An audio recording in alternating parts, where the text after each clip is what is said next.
Hello everyone, আসসালামু আলাইকুম। যারা মুরগি পালন করে থাকেন তাদের জন্য এই ভিডিওটা। এরকম ছোট বাচ্চা বা এর চাইতে ছোট বাচ্চা এই ধরনের সমস্যা বেশি হয়। এটা চোখের মধ্যে চোখ দিয়ে পানি বের হচ্ছে, আর এ পাশ দিয়ে ছোট ছোট গুঁড়া দেখা যাচ্ছে। আমি কাছ থেকে দেখানোর চেষ্টা করছি।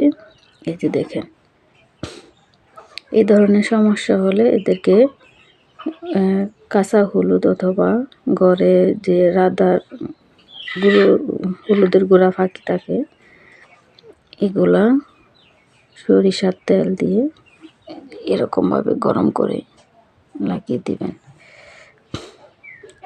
আমার আরও দু একটা মুরগির এরকম হয়েছিল, এটা দিয়ে আমি উপকৃত হয়েছি, যার কারণে আজকে আমি আবার দেখানোর চেষ্টা করছি যে এটা যদি অনেকে দেয় তারাও আমার মতো উপকৃত হতে পারবে।